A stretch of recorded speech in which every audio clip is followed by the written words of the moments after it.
versículos 22 en adelante. Vamos a leer. El día siguiente, la gente que estaba al otro lado del mar vio que no había habido allí mucho más que una sola barca, y que Jesús no había entrado en ella con sus discípulos, sino que éstos se habían ido solos. Pero otras barcas habían arribado de Tiberias junto al lugar donde habían comido el pan después de haber dado gracias al Señor. Cuando vio pues la gente que Jesús no estaba allí, ni sus discípulos, entraron en las barcas y fueron a Capernaum buscando a Jesús. Y hallándole al otro lado del mar, le dijeron: Rabí, ¿cuándo llegaste acá? Respondió Jesús y les dijo: de cierto os digo, que me buscáis, no porque habéis visto las señales, sino porque comisteis el pan y os saciasteis. Trabajad no por la comida que perece, sino por la comida que a vida eterna permanece, la cual el Hijo del Hombre os dará, porque a éste señaló Dios el Padre. Entonces le dijeron: ¿qué debemos hacer para poner en práctica las obras de Dios? Respondió Jesús y les dijo: esta es la obra de Dios, que creáis en el que Él ha enviado. Le dijeron entonces: ¿qué señal, pues, haces tú para que veamos y te creamos? ¿Qué obra haces? Nuestros padres comieron el maná en el desierto, como está escrito: pan del cielo les dio a comer. Y Jesús les dijo: de cierto os digo, no os dio Moisés el pan del cielo, mas mi Padre os da el verdadero pan del cielo. Porque el pan de Dios es aquel que descendió del cielo y da vida al mundo. Le dijeron: Señor, danos siempre este pan. Jesús les dijo: yo soy el pan de vida. El que a mí viene nunca tendrá hambre, y el que en mí cree no tendrá sed jamás. Mas os he dicho que aunque me habéis visto, no creéis. Todo lo que el Padre me da vendrá a mí, y al que a mí viene no le echo fuera. Porque he descendido del cielo, no para hacer mi voluntad, sino la voluntad del que me envió. Y esta es la voluntad del Padre, el que me envió, que de todo lo que me diere, no pierda yo nada, sino que lo resucite en el día postrero. Y esta es la voluntad del que me ha enviado, que todo aquel que ve al Hijo y cree en Él tenga vida eterna, y yo le resucitaré en el día postrero. Amén y amén. Habían descansado ya, cada uno en su lugar, en su casa, y luego se levantaron para buscar al Señor. Ellos habían visto, dice aquí la historia, que los discípulos habían entrado en la barca y ya se habían ido. Pero también se dieron cuenta de algo más, que el Señor no estaba con ellos, que Él no había entrado en ninguna barca, que Él había subido solo al monte y que no había más barcas allí. Pero ellos ven estas barcas allí que habían llegado de otros lugares, ya estaban allí, y esas barcas fueron precisas para ellos. ¿Qué hicieron? Tomaron entonces, dice la historia, esas barcas y cruzaron el mar de Galilea y llegaron hasta Capernaum. Vamos entrando en el contexto. Entonces allí se encuentran con el Señor y le preguntan, ¿cómo llegaste hasta aquí? Ellos solamente le hacen esta pregunta.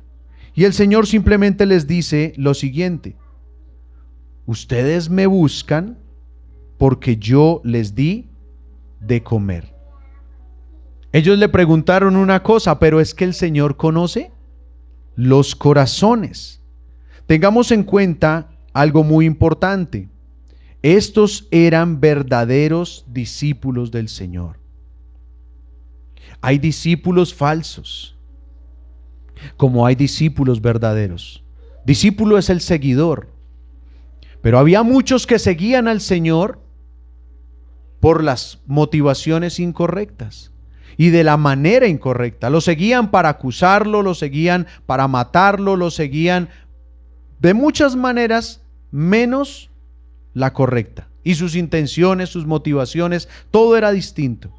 Esos son los discípulos falsos que hemos venido notando a lo largo de esta historia. Pero aquí estamos viendo unos discípulos verdaderos. Estos eran los que realmente seguían de buena gana al Señor. No lo seguían de mala gana. Estos admiraban al Señor. ¿Qué le dijeron cuando lo encontraron allí apenas llegaron a Capernaum y lo vieron?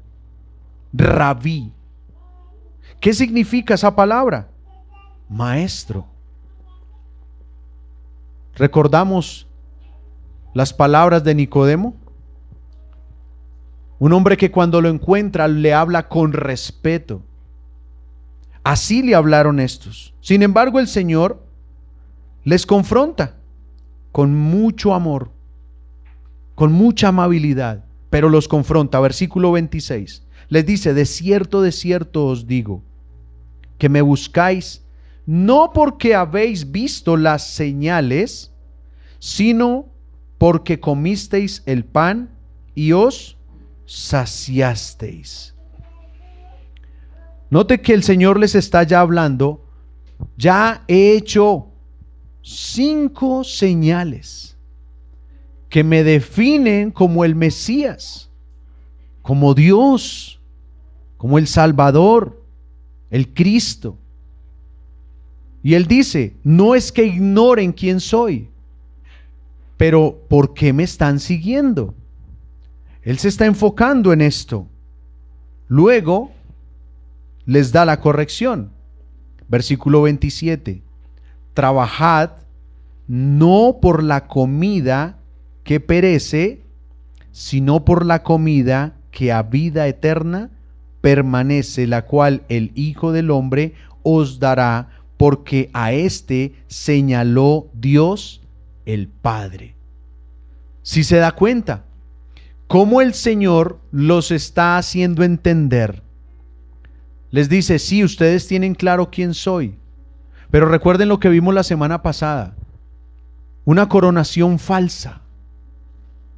Muchos estaban diciendo: lo queremos tomar por rey, queremos hacer de él nuestro rey en nuestros términos, porque tenían intenciones 100% materialistas.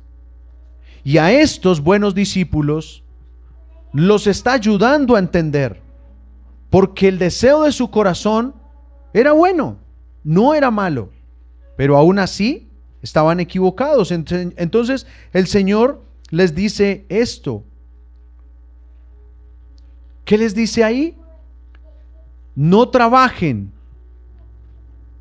¿En qué sentido? Por la comida que perece, sino por aquella que a vida eterna permanece. Ya les está corrigiendo, y no porque la vida eterna se gane con trabajo, o sea, con obras. No por eso les está diciendo: trabajen no por la comida que perece. Pareciese que les está diciendo: se tienen que ganar la salvación, tienen que trabajar, tienen que hacer obras para eso. No, Él no les está hablando de eso. Ellos obviamente se habían esforzado, sí, claro. ¿Se acuerda todo lo que hicieron? Lo buscaron, Vieron que no había barcas, esperaron todas las que llegaron, que estaban en el mar, y cuando estaban en la orilla, tomaron esas barcas y cruzaron hasta el otro lado. Y ya sabemos cómo es ese mar. Así de que se esforzaron y llegaron hasta allí para seguirlo, para hablar con Él, para permanecer con Él. Y el Señor dice, sí, su esfuerzo es muy bueno. Se les apunta el deseo de su corazón, la disposición que tienen para estar cerca de mí. Pero el Señor conocía la razón de ese esfuerzo. Entonces, el tema no son las obras, sino las motivaciones para acercarse a Dios. ¿Cuál es el motivo por el que los que tienen un buen corazón se acercan a Dios? ¿Cuáles son las verdaderas motivaciones por las que se congregan las personas en una iglesia? ¿Cuáles son realmente? El Señor más adelante les va a decir algo. El que a mí viene, no lo echo fuera.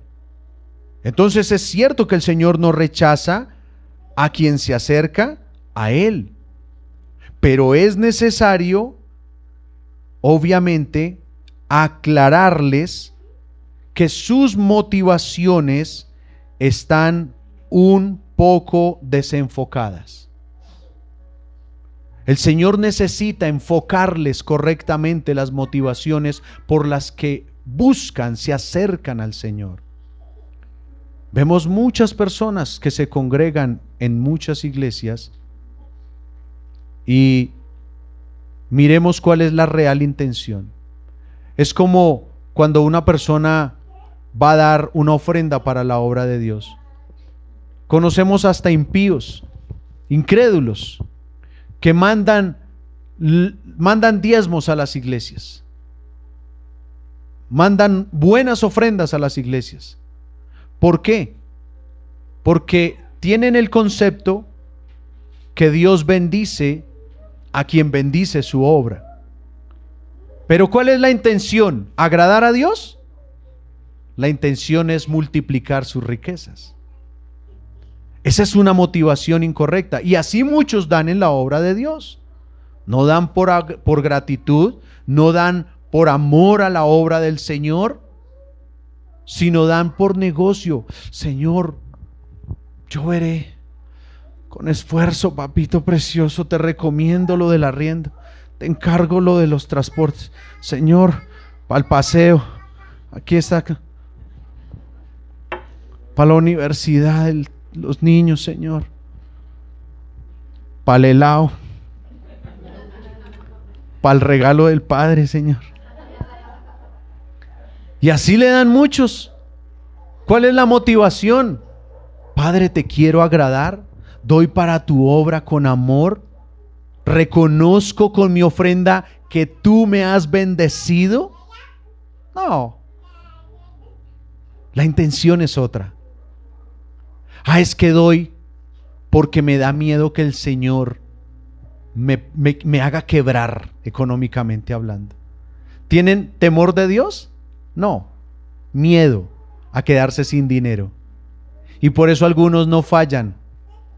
Y por eso algunos son estrictos en sus diezmos. Y a veces generosos en sus ofrendas. Pero Dios mira realmente es el corazón. La intención del corazón. La actitud es buena. Pero la intención, la motivación debe ser correcta para que realmente una persona sea bendecida por Dios. Para que lo que haga realmente agrade al Señor y esto dé fruto.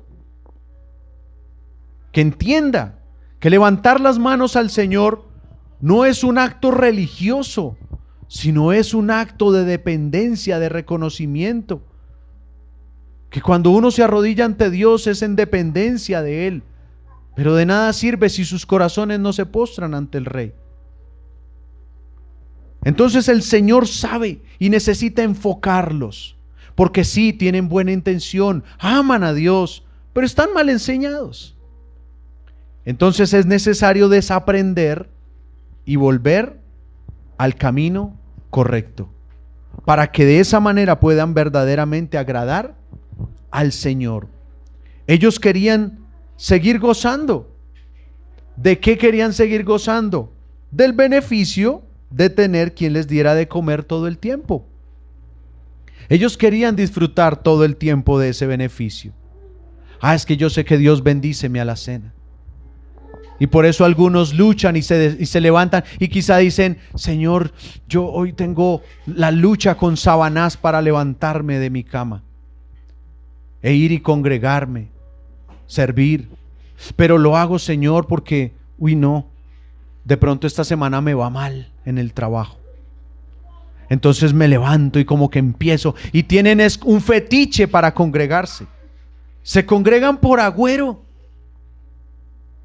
O sea, se congregan para que Dios los bendiga. O sea que si Dios no les diera nada, aparte de la salvación, que lo es todo, pero si materialmente no les diera nada más, entonces no tienen una motivación para congregarse.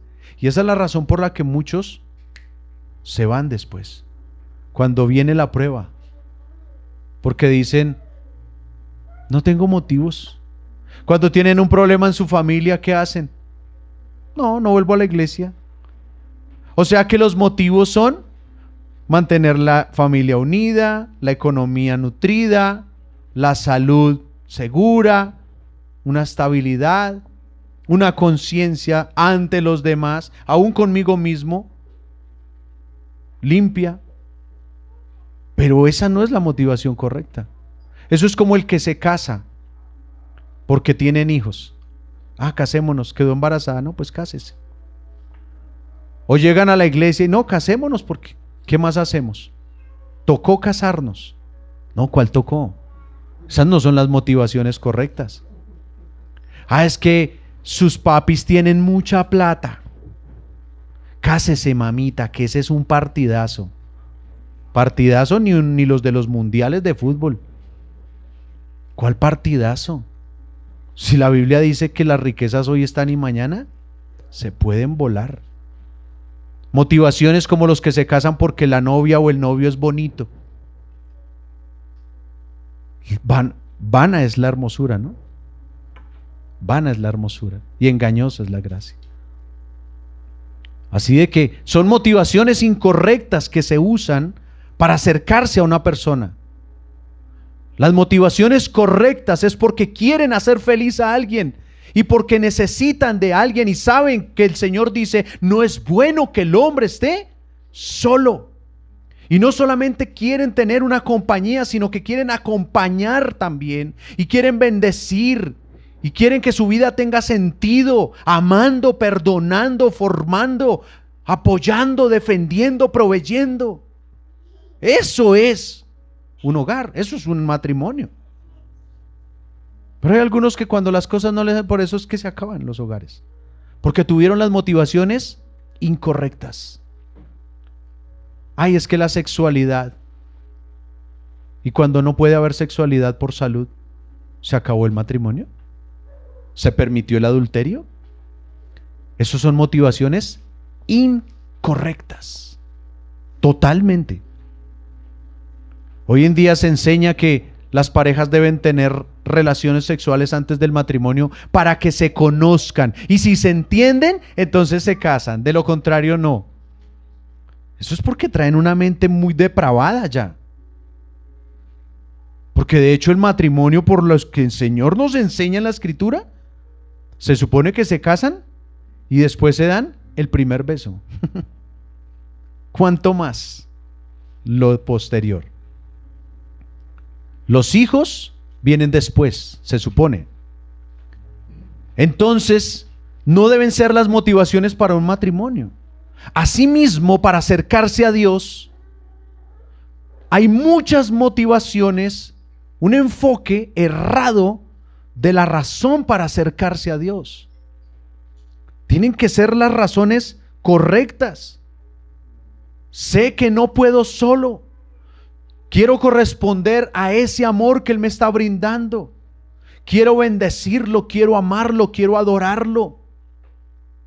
Quiero disfrutar de su compañía. Quiero aprender cada día más de Él. Quiero servirle a Él como cantábamos hace un rato, sin reservas algunas. Ni una sola. Sin condiciones. Esas son motivaciones correctas. Entonces era necesario enfocarlos correctamente. Deben seguir a Jesús, porque Él es el dador de vida eterna. Esa es la principal razón por la que debemos seguir a nuestro Salvador. Y para eso fue que Dios lo identificó, el Padre lo identificó. Ya vimos eso anteriormente. La identificación, cuando el Señor dice en el bautismo de Juan, está el Señor allí, dice el Padre: este es mi Hijo amado, en el cual tengo complacencia. Lo identificó como el Mesías, como su Hijo, como el enviado, como el que venía a hacer su voluntad, el que venía a obedecerlo, a agradarlo a Él. Eso es la identificación. Y para eso fue que el Padre lo identificó. No fue para otra cosa. El Señor dice: yo soy el único que puede hacerlo, el único que puede darles vida eterna soy yo. Versículo 28, entonces le dijeron: ¿qué debemos hacer para poner en práctica las obras de Dios? Igual que otros anteriormente, como Nicodemo. ¿Qué puedo hacer? Siempre con el concepto de las obras para salvación. No era reconocerlo según ellos, sino ¿qué tengo que hacer? Siempre dependiendo de esto, ellos estaban pensando en hacer obras para no tener que darle la gloria a Dios, sino siempre para seguirse gloriando ellos mismos. Y estos que estaban siguiendo al Señor le dicen lo mismo. Obvio, tenían ese concepto. ¿Qué podemos hacer? Entonces, ¿qué tenemos que hacer? En cómo poner en práctica las obras de Dios. Y mire lo que le responde el Señor, versículo 29. Respondió Jesús y les dijo: esta es la obra de Dios. Mire que no les está diciendo esto es lo que tienen que hacer. De una les dijo rapidito: ustedes no tienen que hacer absolutamente nada. Entiendan que aquí no se trata del hombre, sino de Dios. Y esta es la obra de Dios, que creáis en el que Él ha enviado. Y muchas veces dependemos de nosotros mismos. Y ese es el peor error. ¿Por qué a muchas personas les cuesta cambiar en la vida?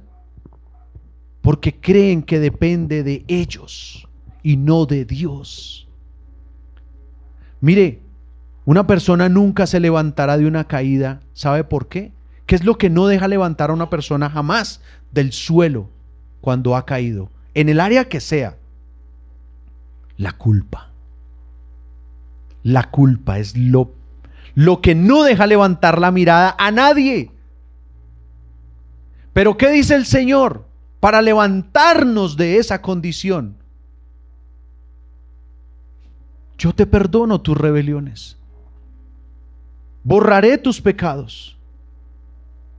No los tendré más en mi cuenta. No te los voy a recordar nunca. Él lo dice: yo soy el que perdono tus pecados, el que borro todas tus rebeliones. Por eso es que David dice con mucho gozo: bienaventurado aquel cuya transgresión ha sido perdonada y limpio, quitado su pecado. Es la obra de Él, es que no es nuestra obra. No es cuando me dejo de sentir culpable para levantarme. No es cuando me siento listo para levantarme y hacer la obra de Dios, glorificar a Dios. No, es tener la seguridad que si estamos caídos en el mismo pozo, en el mismo lodo, Él nos prometió que no saldremos de allí. ¿Cierto que Él prometió eso? Él lo prometió. ¿Él qué dijo? Él es el que nos saca del pozo de la desesperación, del lodo cenagoso. Así de que no soy yo el que puedo salir de mi situación. Cuando yo creo que soy el que debo y puedo salir, me voy a quedar ahí. Voy a fracasar en todos mis intentos. Pero cuando confío en su promesa que Él es el que me sacará del hoyo, el que me sacará del lodo de la desesperación, de ese lodo cenagoso, Él es el que también saca, nos toma con sus manos y nos coloca sobre una roca firme. ¿Cuál es esa roca firme? Cristo. Es Él el que nos da la seguridad de la salvación. Él es el que nos dice: yo te ayudo, ni yo te condeno, no peques más. Pero Él nos perdona, su perdón es genuino, su misericordia es real, su gracia supera cualquier pecado que hayamos podido cometer. La dicha del perdón es lo que realmente es para glorificar a Dios. Esa es su verdadera obra, su perdón por su amor, por su gracia, por su misericordia. Es la obra de Él, no es la nuestra. Descansemos y confiemos en Él. Él es el que nos saca. ¿Cómo el pueblo de Israel, cómo salió de Egipto? ¿Por buenos? No. ¿Por fuertes? Tampoco. ¿Estratégicos en guerra? Ni hablar. Dice la Escritura que Él los sacó con mano fuerte y con brazo extendido. ¿Recuerdan cuando Él dice en Éxodo 20 y empieza a darles los 10 mandamientos? Yo soy Jehová tu Dios, que te acompañé cuando saliste. No, que te saqué. Porque nosotros no podemos salir. Es la obra de Dios, no es nuestra obra. Unos porque se quieren jactar de sus obras, pero otros porque estamos tal vez mal enseñados y eso nos tiene frustrados, eso nos tiene postrados, incluso esclavos al mismo pecado, porque decimos: no puedo salir de ahí. Eso es verdad, pero nos falta la otra mitad de la verdad. Él sí nos puede sacar y nos quiere sacar. Lo único que tenemos que decir es: Señor, sácame, ayúdame. Yo creo en tu poder, creo en tu gracia, me arrepiento. Debo sentir dolor, debo llorar por mi pecado, pero Él me saca de ahí, porque Él lo prometió. Si confesamos nuestros pecados, Dios es fiel a su palabra para perdonar nuestros pecados y limpiarnos de toda maldad. Solo es reconocerlo, no es más, pero es su obra. Él es, dice aquí, a quien Dios, que creáis en Él, en el que Él ha enviado. Les había dicho que Él era el dador de vida eterna, que debían buscar la comida, no la que perece, sino a la que vida eterna permanece. Les estaba diciendo esto, la cual solo Él les podía dar. Les estaba hablando: corrijan sus motivaciones, corrijan, enfóquense correctamente, pero también entiendan que no es en sus fuerzas, sino en las fuerzas de Dios. Recuerde, en el que Él ha enviado. Les dijo que no hay otra cosa más que hacer que creer. No hay otro camino, no hay. Por eso Él dijo: yo soy el camino y la verdad y la vida, y nadie viene al Padre sino por mí.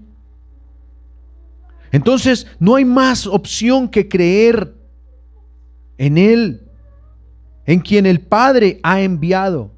Versículo 30. Le dijeron entonces: ¿qué señal, pues, haces tú para que veamos y te creamos? ¿Qué obra haces? Recordemos que anteriormente algunos líderes religiosos demandaron también señal del Señor, ¿cierto? Esa misma señal se la demandaron algunos antes. Le dijeron, bueno, danos esa señal, queremos ver esa señal. Pero ¿cómo lo hicieron? De mala gana, de mala manera, porque sus intenciones eran malas. Pero en este caso es diferente. Vemos unos verdaderos discípulos del Señor pidiéndole con mucho respeto. Le están pidiendo, no le están exigiendo. Ellos tienen la mejor actitud hacia el Señor. ¿Y qué hizo el Señor con los religiosos de Galilea? ¿A ellos qué les dio? ¿Qué señal les dio? La señal de Jonás. Pero a estos que lo siguen de buena gana, que le hablan con respeto, que le piden, que le solicitan, y que Dios conoce su corazón y sabe que desean salir de su condición, que desean, que anhelan realmente. No son unos arrogantes con el Señor. A esto les da la señal del pan de vida. Mire la diferencia. Mire a estos cómo les está hablando de distinto. Basado en el milagro anterior, el pan de vida.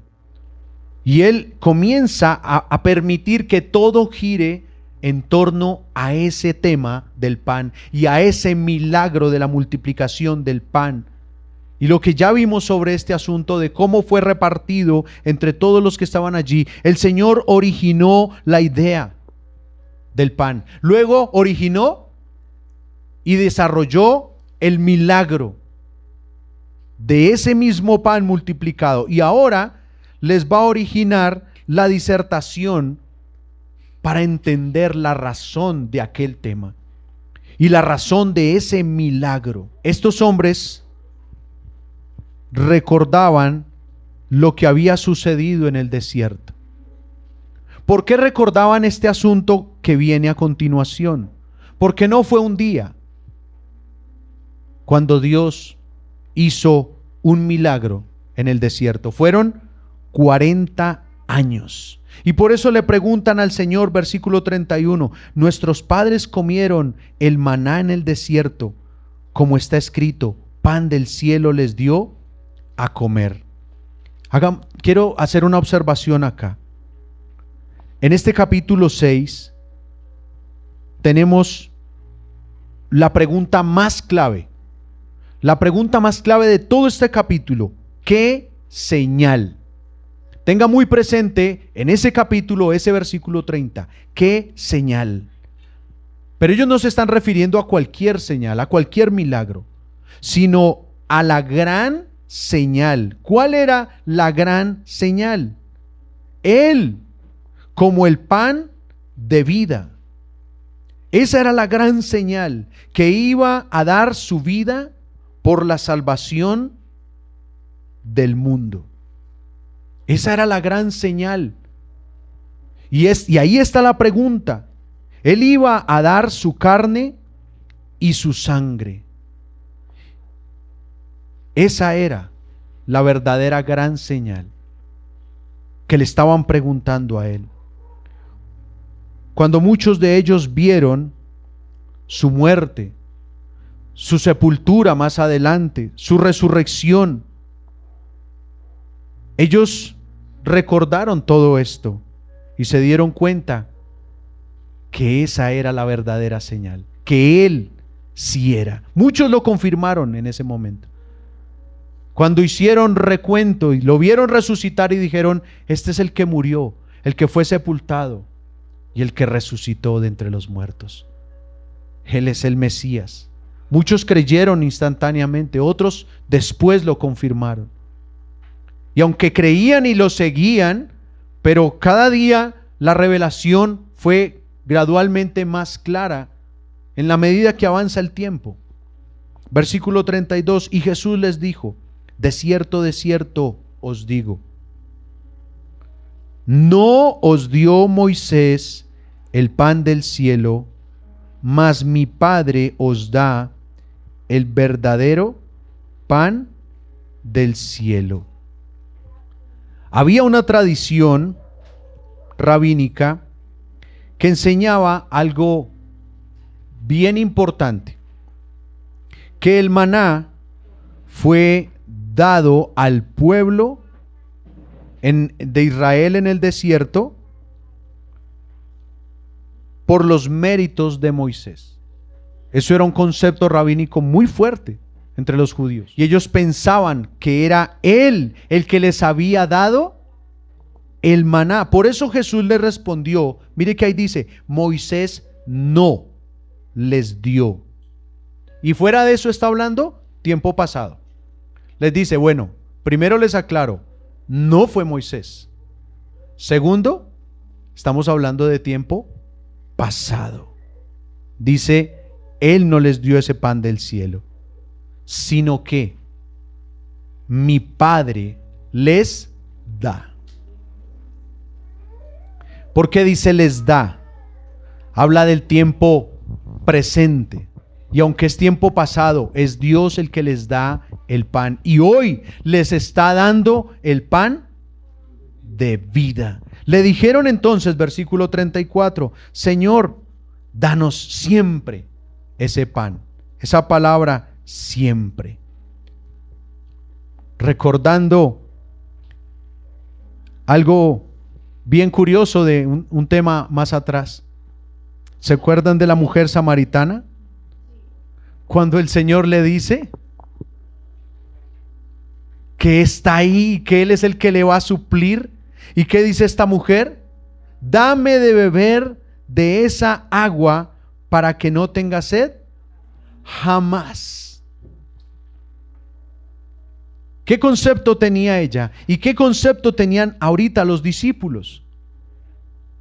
Estaban pensando otra vez con una mentalidad finita, materialista, muy limitada, muy terrenal.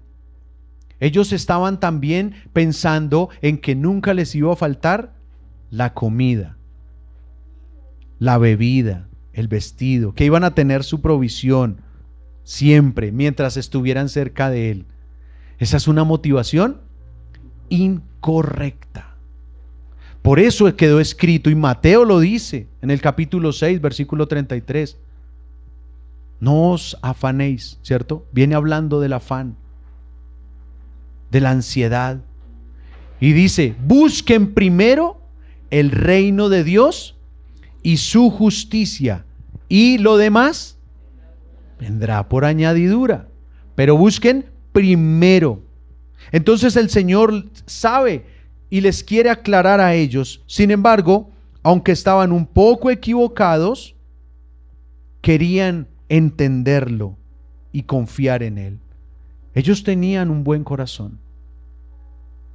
Solamente necesitaban ser enseñados, formados por el Señor.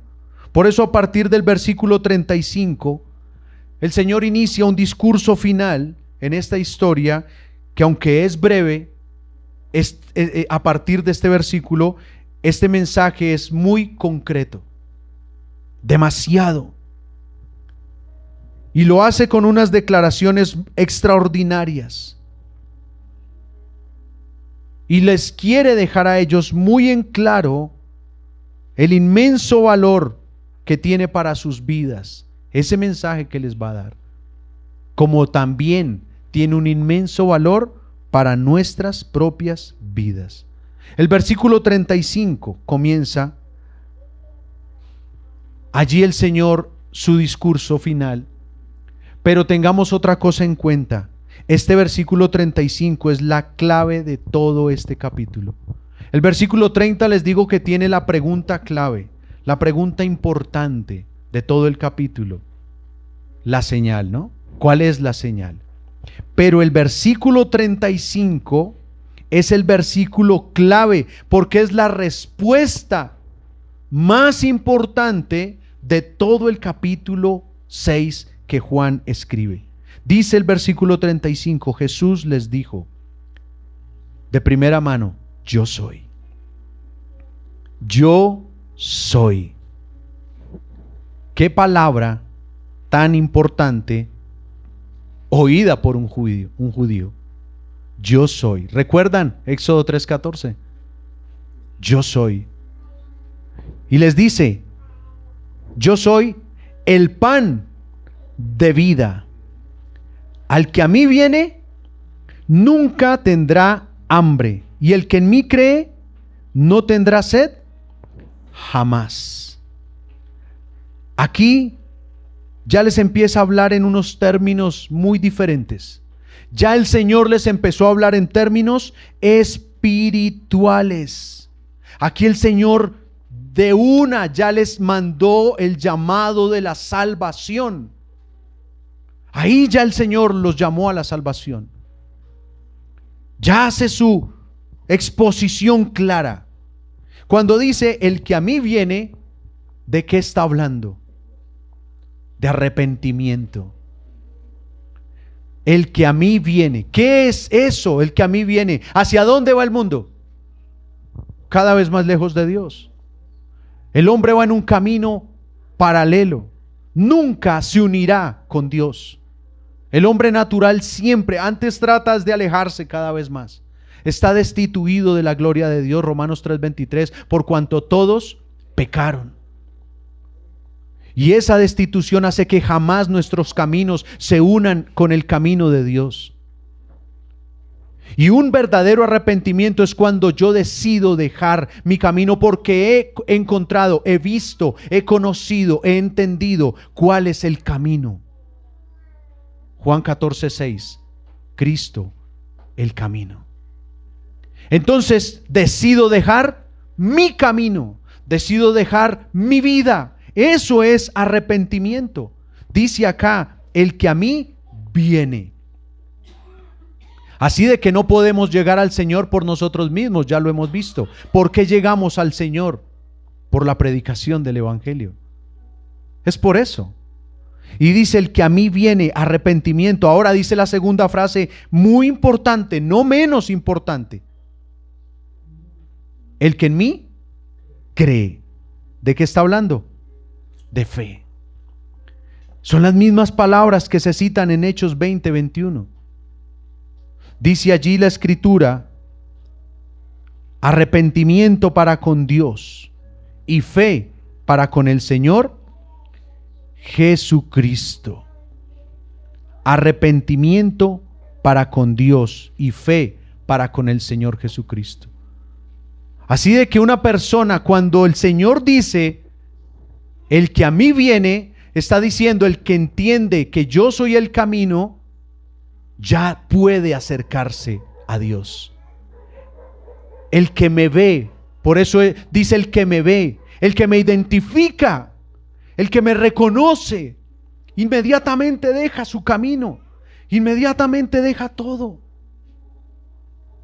Y lo va y lo sigue a Él. Solo decide seguir a Cristo. Se va por el camino correcto al Padre. Y dice, el que en mí cree, porque está pidiendo fe. El versículo 36 dice, mas os he dicho que aunque me habéis visto, no creéis. Lo habían visto, pero no habían creído. No creen, ¿por qué? Porque primero no se han arrepentido. Si no lo han visto, ¿cómo le van a creer? No lo han reconocido.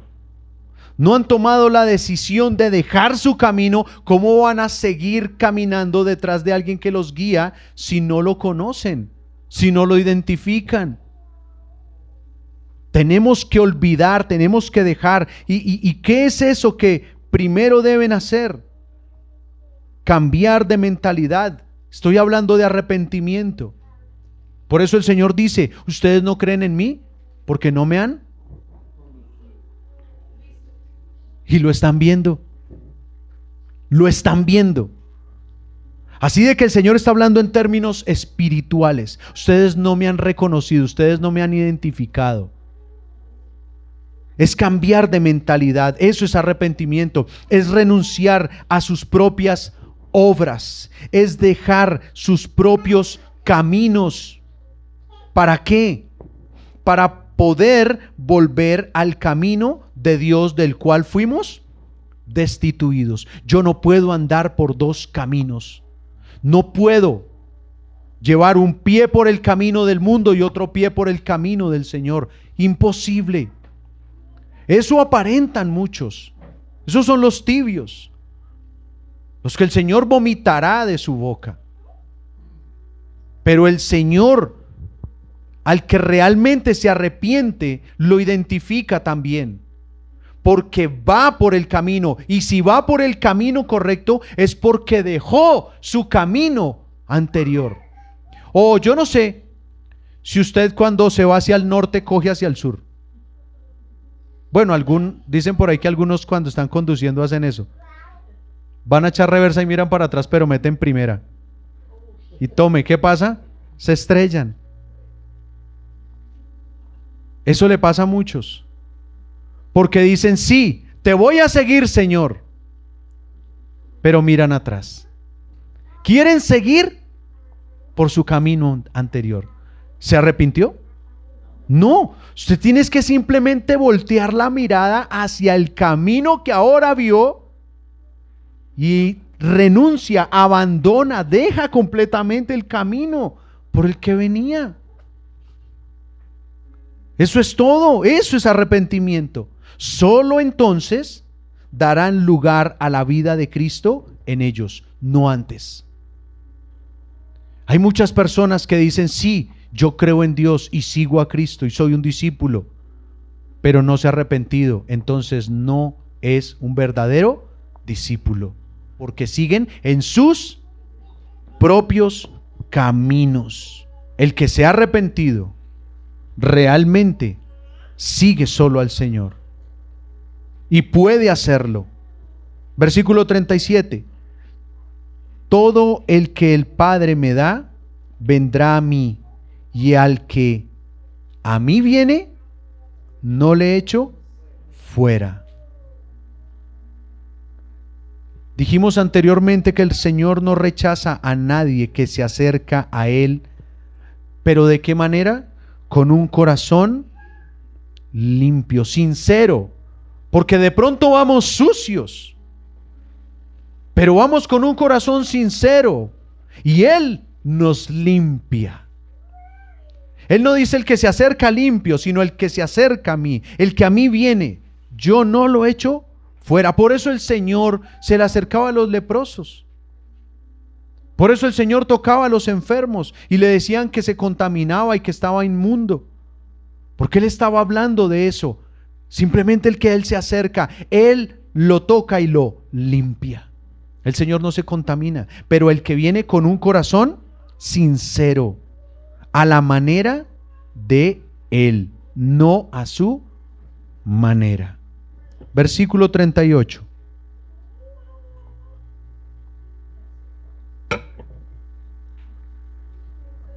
Porque he descendido del cielo, no para hacer mi voluntad, sino la voluntad del que me envió. Cristo es el Hijo complaciente de Dios, el Padre.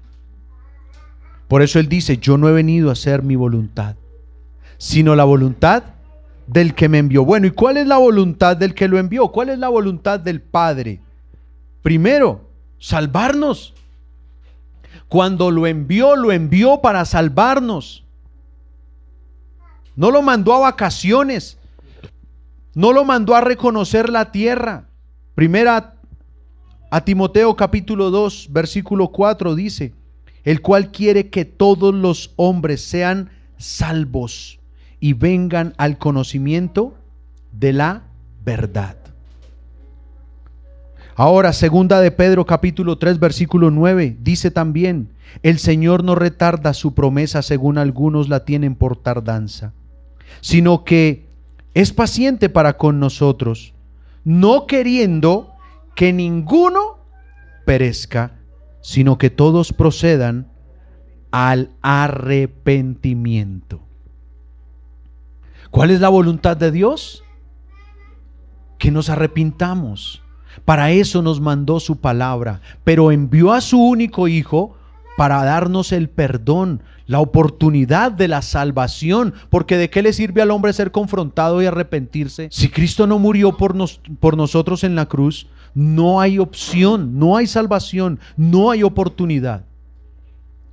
Así de que Dios quiere, y por eso Él dice: ciertamente, habiendo pasado Dios por alto los tiempos de esta ignorancia, manda a todos los hombres en todo lugar que se arrepientan de todo su corazón. Pero porque ya hay un plan, ya entregó a su único hijo. Entonces, ¿se puede uno arrepentir? Claro, y va a tener fruto. Ahora, aparte de eso, ¿qué más quiere Dios aparte de salvarnos? Santificarnos. No solamente dejarnos ahí, ya lo salvé y quédese solo. No, santificarnos. Primera a los Tesalonicenses, capítulo 4, versículo 3 dice: que es la voluntad. ¿Cuál es? Dice: pues la voluntad de Dios es vuestra santificación. Esa es la voluntad de Dios. Dios no solamente quiere salvarnos, sino que vivamos en santidad, apartados del pecado, en comunión con Él. Por eso murió Cristo. No para darnos un mejor carro, no para llenar nuestras alacenas, no para llenar nuestras cuentas, ni siquiera para sanarnos físicamente, porque si fuera por eso, todo creyente sería completamente sano, no tendríamos enfermedad alguna. Y por esa razón es que podemos decir con total autoridad que esos ministerios que se inventaron hoy en día de sanidades, aunque Dios sana, yo no puedo negar el poder de Dios. La Biblia nos manda a orar por los enfermos y Dios los sana si Él quiere. Él solo nos manda a orar. Pero es que Cristo no vino a eso.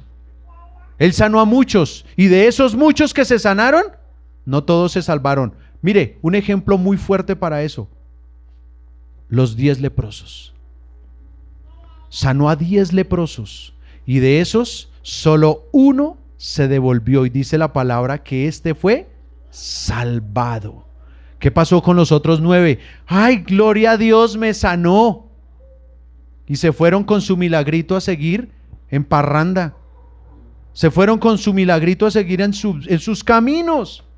Y el Señor dice: oiga, ¿dónde están los otros 9? Y eso no lo disciernen muchos hoy en día y se ponen a hacer campañas de milagros para sanar a todo el mundo. ¿Sabe cuál es la intención? Crecer. Yo no estoy en contra de orar por un enfermo, pero no hagan de eso un show, y mucho menos lo pasen al frente a dar un testimonio. Porque si esa persona al otro día recae, ¿cómo se lavan las manos los supuestos sanadores? Ah, es que le faltó fe, es que dudó. ¿Qué pasa cuando una persona es sanada de una manera milagrosa? Es sanada. ¿Igual no se va a morir? Se va a morir. Digamos que sale feliz y contento que fue sanado y afuera lo mata un carro. ¿Para qué sirvió el milagro si se fue al infierno? Yo no estoy en contra, y quiero dejar eso claro. No estoy en contra de orar por los enfermos. De hecho, Dios nos ha dado la oportunidad de orar por enfermos y Dios se ha glorificado. Pero yo no soy quien para pasar a una persona que ha sido sanada por la gracia y el poder de Dios, y simplemente pasarlo aquí para luego hacerlo público y que todo. ¿Qué van a hacer en el mundo? Uy, yo quiero ir allá, porque detrás de qué va la gente? Del milagro, de la provisión. Ah, es que oraron por mí y desde ahí yo era un fracasado, yo no era nadie, yo vivía buscando trabajo, pasando hojas de vida, y conocí al Señor y ahora tengo 5 almacenes, una gran empresa, tengo 1500 empleados. ¿Quién no quiere ir a esa iglesia? Yo puedo pagarle a alguno para que dé ese testimonio. O podrá pasar, así no le paguemos a alguien, podrá pasar que Dios quiera prosperar a alguien, porque Él al que quiere enriquece. Y entonces lo paso acá para que el testimonio y lo hacemos público. Le garantizo que este lugar nos queda pequeñito. Nos toca conseguirnos una mega bodega. Pero una bodega llena ¿de qué? De falsos discípulos que siguen al Señor solo por el pan que perece, pero no ese pan que a vida eterna permanece. Pocos hallarán, pasarán por la puerta angosta. Pocos andarán por el camino estrecho. Pocos. Pero esos son los que van a la vida eterna. Dice el Señor, pocos son los que lo hallan. Entonces, ¿el Señor murió realmente? Sí, pero ¿murió por qué? Porque la voluntad de Dios es nuestra salvación. Por eso murió en la cruz. Él no llevó en la cruz nuestra economía, nuestra ruina económica en la corona, como algunos se ha visto. Es que el Señor llevó en la corona de espinas nuestra ruina económica. Entonces después, por las espinas de la corona, o no sé, ¿cómo nos inventamos una cosa ahí? ¿Para salir de pobres? Y entonces cada clavo tiene un papel de limpiarnos en algo, alguna función, y le ponen a la cruz un nombre, a cada travesaño un nombre, a cada golpe que le dieron, cada azote, y todo lo convierten ¿en qué? Materialismo. En eso se centra la falsa doctrina de la prosperidad. Es que el Señor nos vino a dar libertad. Una libertad falsa para muchos que predican la teología liberal. Y esto es una falsa libertad. Porque ignoran por qué murió Cristo. Para darnos fue ¿qué? Salvación. Por eso murió Cristo. Para hacer la voluntad del Padre. Él fue obediente, dice la Escritura, hasta la muerte y muerte de cruz. Pero lo hizo para darnos salvación. Porque si fuera para engrandecerse como Dios, Él es Dios. El mismo Pablo, cuando escribe en Filipenses 2, dice: Él no estimó ser igual a Dios como cosa que aferrarse. O sea, Él no estaba alardeando de ser Dios. Él es Dios y punto. Si lo reconocemos o no como Dios, Él es Dios. Entonces Él fue a hacer la voluntad del Padre en obediencia por amor a nosotros, pero para darnos salvación. ¿Y de qué manera debemos vivir entonces los verdaderos discípulos, o sea, los creyentes del Señor? ¿Cómo debemos vivir? Respondiendo a esa misma voluntad del Hijo, imitando la voluntad del Hijo, el que quiere agradar al Padre. También llevar una vida de obediencia, una vida de sujeción al Señor, dispuestos a morir por la verdad. ¿A morir a qué? Al mundo. ¿A morir a qué más? Al pecado. A morir a nuestros propios deseos terrenales, materiales. Morir a todo eso. No es hacer un voto de pobreza, no es renunciar a las riquezas, es simplemente aceptar los designios de Dios. No es una cosa ser conforme y otra cosa ser conformista. El Señor nos llama a estar conformes con lo que tenemos, a vivir satisfechos y agradecidos con lo que Él nos da.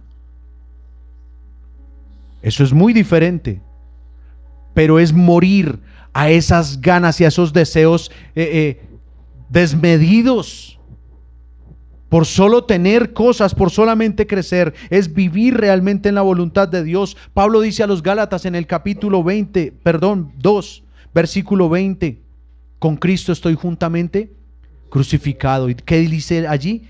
Ya no vivo yo, mas Cristo vive en mí. Y lo que vivo en la carne ahora, lo vivo en la fe del Hijo de Dios, el cual me amó y se entregó a sí mismo por mí. Eso es lo que Dios quiere. Así se reconoce un verdadero discípulo. Ese es un verdadero creyente. Cuando nuestro Señor Jesucristo dijo: el que quiera venir en pos de mí, niéguese a sí mismo, tome su cruz y sígame. Versículo 39 dice allí: Y esta es la voluntad del Padre, el que me envió, que de todo lo que me diere, no pierda yo nada, sino que lo resucite en el día postrero. Esta es la segunda voluntad que cumplirá el Hijo al Padre. Es la voluntad del Padre, darnos la resurrección final para vida eterna. ¿Él lo puede hacer? Claro que sí. Y el versículo 40 finalmente dice: y esta es la voluntad del que me ha enviado, que todo aquel, oiga esto, que todo aquel que ve al Hijo. ¿Se acuerda que les dijo anteriormente: ustedes no me han visto? Todo aquel que ve al Hijo y cree en Él, tenga vida eterna, y yo le resucitaré en el día postrero.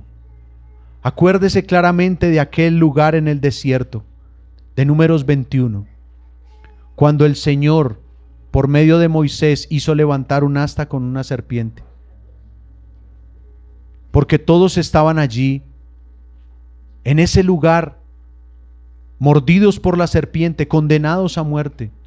Y le dice: deben mirar a la serpiente, que está elevada allí, y al que la mire y lo haga con fe, primero en obediencia y segundo con fe, ¿qué pasará? No morirá. Entonces, Cristo vino al mundo, murió, fue sepultado y resucitó. Con esto venció el pecado. Con esto venció la muerte. Pero a estos discípulos también les está diciendo algo importante. Les está recordando con esto, y ellos seguramente lo tuvieron en cuenta. Ya había hecho 2 resurrecciones físicas, auténticas, ante los ojos de ellos. ¿Cuál fue la primera? Cuando resucitó al hijo de la viuda de Naín. Ese fue el primero que resucitó. Y el segundo, a la hija de Jairo. Allí los resucitó. Y ellos sabían entonces que esa era la gran garantía que podíamos tener en Cristo. Él les demostró que podía resucitar a los muertos. Y dice: yo los resucitaré en el día postrero. Sí, el Señor nos da salvación. Y cuando nos salva, nos da una nueva vida. Somos nuevas criaturas. Somos hechos nuevos en Cristo. Pero también nos va a dar una resurrección de nuestros cuerpos final.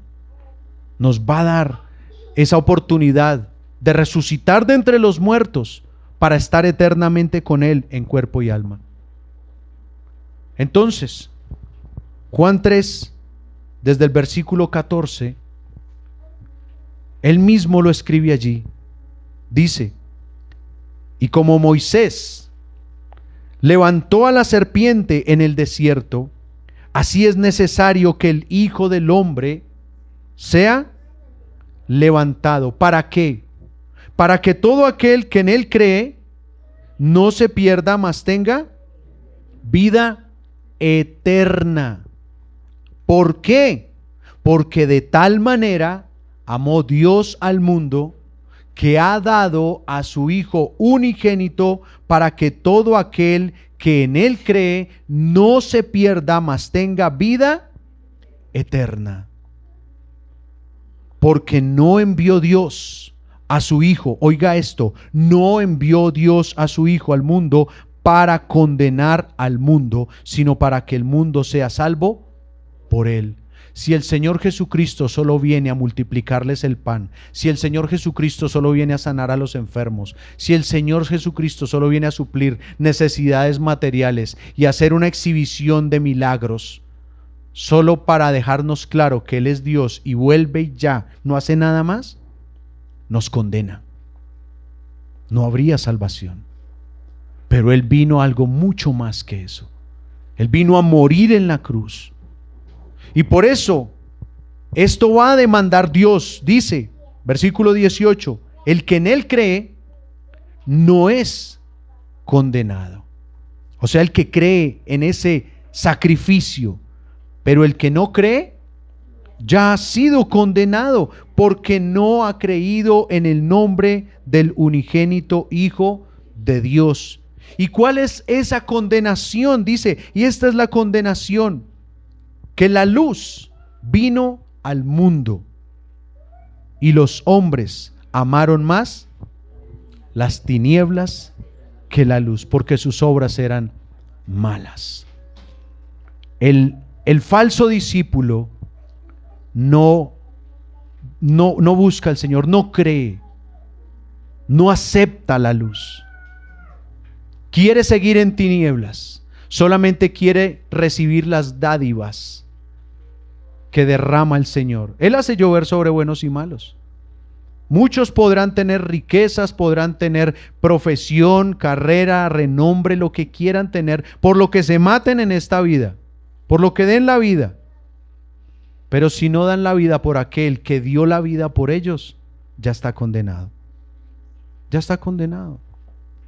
¿Cuál es entonces el enfoque de su fe? ¿Por qué usted se acerca a Dios? ¿Y para qué usted cree en Dios? Eso solo es algo que ya Él nos ha dejado claro. El que a mí viene no tendrá hambre. Y el que en mí cree no tendrá sed jamás. No comerá del pan que perece, sino del pan que a vida eterna permanece. Amén. Vamos a orar.